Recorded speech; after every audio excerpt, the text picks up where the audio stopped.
Ignition sequence starts. 6, 5, 4, 3, 2, 1, 0. Liftoff. We have a liftoff.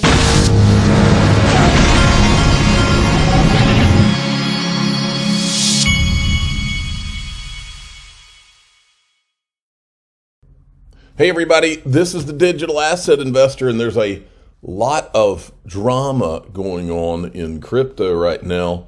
This is not abnormal. This is, every time I've seen a downturn in this space in social media, a lot of people get discouraged, get upset, get worried, and some of them may have invested more than they can afford to lose. Well, all these things combined, from what I've observed, cause people to start attacking other people. That's not the way the digital asset investor rolls. What I'm into here is I'm into buying dips. I'm into being very conservative and making sure I have plenty of cash, but at the same time buying these dips and following the news. And as the Bible says, this too shall pass. Now, John Deaton in this clip from Link2 is addressing something that's not often addressed, and that is, what if Ripple lost the lawsuit? What if XRP is called a security tomorrow? What if that happens tomorrow? I think this is an important thing for people to understand. Watch this. What do you think could potentially become of Ripple when this case ends? Well, I think Ripple, what we have to do is look at a couple of things. One is I don't defend Ripple. Not at all. No, I don't. But I do defend facts, right? If anybody knows me and has followed me, I'm all about the facts and the truth. Is all I care about. And so sometimes people think I'm defending Ripple when I simply state the fact. And the fact is they were investigated for 30 months and a lawsuit was filed. If the SEC would have found any fraud, they would have alleged it. I'm a former federal prosecutor, and if you're going to prosecute this company that has hundreds of millions of dollars, $1 billion treasury in cash, and then they have billions of this asset called XRP that's worth on paper at that moment in time worth $15-16 billion, then, and I'm going to go after that company that can afford the best lawyers in the world. If I can allege fraud as a leverage, right, I'm going to do it. I'm going to bring them to their knees. You were fraudulent on this day and that day. And so they didn't, which meant to me, there is no fraud. There is no misrepresentation. It would have been alleged. So that's what I'll say about Ripple. I think they're going to be fine, right? Because this is a non-fraud case. In Brad Garlinghouse's words, they are operating as though they've lost. And so they've had a 800% increase in ODL or this or that. It's why I got involved, Ray. Ripple's going to be fine. If XRP is deemed a security, then it's going to affect, the U.S. corridor and all of that. But they're going to be able to survive as a company, right? They could sell XRP to accredited investors. I mean, they could sell it on Link2 to accredited investors on Link. That's something a lot of people aren't thinking about with a potential, if a loss occurred. They can still sell XRP to accredited investors if they want it in the United States. Interesting. So it would be significant loss, but they would survive. But Ripple's going to be fine, And all right. And Nick Burafedo from Link2 reminds us that Ripple is now available on Link2 platform and is expected to sell out in 24 hours. So they just added it. Link2 is my sponsor. The link's in the top of the description. You can click on it, tell them DAI sent you. I do own Ripple equity myself. Okay, I like it. We've got ourselves a new chart. I'm drawing a blank here. Some new chart lingo. XRP Bermuda Triangle. I love it. Sounds mysterious. I'm writing it down. Okay. XRP is inside the Bermuda Triangle. Is that good or bad? Metaphorically speaking, these prices might never be seen again in your lifetime, because if the previous price action mutates to the current price action, then XRP will rocket. So I guess he's saying that this chart Bermuda Triangle is a good thing. I've watched documentaries on the real Bermuda Triangle, and planes and ships have been lost in the real Bermuda Triangle. I guess the chart Bermuda Triangle is the good kind. I love all this terminology. Whale Alerts has continued to share details of large XRP movements as the coin records a significant price increase. In 1 hour, high net worth crypto users shuffled a whopping 109 million XRP in 3 transactions. So things are going on, folks. Now here's some of our drama going on. David Schwartz out of nowhere drops a flare bomb. I'm going to call that a flare bomb, okay? And here's what he says. The current flare holding rules for subsequent airdrops leave absolutely no incentive not to sell your flare now. You lose nothing if you sell now. While it's true, you won't get the subsequent airdrops, you do not lose them. You get 100% of their value when you sell your flare, since the buyer can wrap that flare and get the airdrops. This seems like a very strange decision to me. Honestly, the only way I can explain it is that they simply didn't want to keep their commitment and instead wanted to only give 15% of what they promised. I want to be wrong, but I don't see how.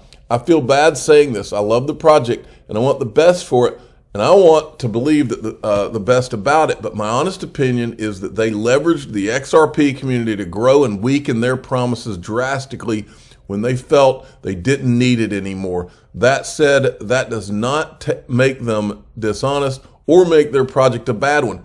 XRP evolved and didn't keep some promises made in the early days. You can love Flare and love XRP too. It's not one or the other, but I don't have happy, fuzzy feelings about it, how it went down. Now, and here Hugo Filion comes in. He says, Joel Katz, we have been completely clear about our reasoning for whatever that is, and that puts new entrants on an equal footing, which in my opinion is a must going forward if Flare is to have a chance to reach its potential from the proposal. And he gives this, and he says, I understand the reasoning. My point is not that this is a bad decision, but it changes the incentive structure in very negative ways. There may also be positive benefits that equal or exceed the negative changes, but that doesn't make the negative changes go away. Then we had XRP Darren weigh in. He retweets it and says 85% is supposed to go to XRP community per original terms. Now it goes to anyone that holds Flare. Whoever gets the 85% has to pay taxes on each 15% drop. I agree. They used us. Wait, this person says, I agree. They used us to fund the project. And then XRP Darren says, everyone is like, if they care about the network, they wouldn't sell. If they cared, they would realize the inflation rate will destroy their project price and community for years to come. Let me see what else he said down here. Diluting the supply by 6 times over 36 months. Inflation is way too high. All right. Well, let me see what we got here. Then, David Schwartz also came in and said the current Flare holding rules. All right, down here, he's addressing Songbird. For what it's worth, I just bought a bunch of Flare. He makes that clear. Then he says, no, I sold most of my Songbird immediately. I didn't expect a test network to generate or hold any value. Also, the project has matured a lot since then. Then he says, just in case anyone didn't see my retraction, it looks like I remembered this incorrectly. I only sold about 7% of my Songbird immediately. So just as an FYI, here's the current Flare price at 4 cents. The place that I weigh in on back when all this went down, I never thought that they should have changed it in the first place. I got attacked relentlessly on it. And so what I did is I just stepped back and didn't really weigh in because people seemed to want to personally attack me every time I said anything about it, even if it was true. And they wanted to do the, you just don't understand and all that. Well, here's my deal. I kind of figured it was going to do this. I kind of figured that it was going to, my experience in crypto is anytime something is built up beyond belief, it goes the other way. And now I hope that they do well. I mean, but I bought some Flare myself yesterday. I've accumulated Songbird too. Okay, so I hope they do well. I think it will do well. A lot of times things get crashed like this when they come out. This is just part of it. Anyway, then we got David Schwartz here. This is pretty tough to pack, the kind of information that I want into 1 minute. I'm David Schwartz, CTO at Ripple, and this is Crypto in a Minute. Got 1 minute, okay. Well, the first consensus model was proof of work. I guess the advantage of proof of work was at the time it was the only game in town, and it allowed for a decentralized system, that is one that doesn't rely on a central authority. Later developments included things like federated Byzantine agreement, with the XRP ledger uses, and proof of stake. Some of the advantages of these later developments are lower cost. Proof of work costs millions of dollars to pay the miners for the energy that they use. Proof of stake doesn't have that cost and can provide comparable security. And if you're the person who's paying those costs, if you're the people who are using the system, how much it costs just to keep the system secure is like a tax. It's residual friction that the system doesn't remove. Federated Byzantine agreement, which is what the XRP ledger uses, makes the users of the system the stakeholders rather than the people who have the most money to spend on tokens or power. And that provides a more sort of democratic system where the costs can be low and the performance can be high. Oh, 1 minute. Then we have this from Tipsy Tiger sent this to me. This is from Ryan Selkis, who blocked me when I tried to ask him about the disguised whales video for Ethereum. Financial Times reports that Glenn Hutchins resigned from the Digital Currency Group board in November. Here's what that means and why that matters from my research note in December on the situation. He's got a write-up on Glenn Hutchins. DCG lost Glenn Hutchins from the board and Larry Summers as an advisor after the collapse in November. No great optics here. Then more drama. We've got Matt Hamilton, and he does not agree with all of the XRP buyback people. As I've told you, I've never really seen it necessarily as like a buyback, more of a getting numbers out there that are not low in case the government tries to, I don't know necessarily confiscates the word, or tries to make us turn our XRP in, okay? And part of my thinking on this is if all of these bad guys, and I've covered it for 4 years, and make no mistake, they have brought every force that they have to bear against Ripple and XRP. If they're that terrified, if the government and the people that have helped the government and the SEC and all these people, if they are that terrified of XRP, I don't put anything past them. And that's been my whole point in supporting all of this in terms of not a buyback. My support is for any conversation that illustrates the potential damages that the government and all of their helpers have done against Ripple and XRP. Because believe you me, there have been damages.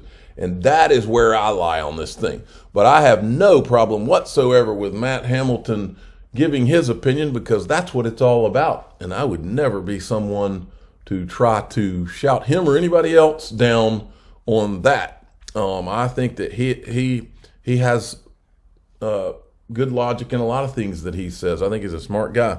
So no problem with him or his thoughts on this. I think that having these discussions about all kinds of things is healthy.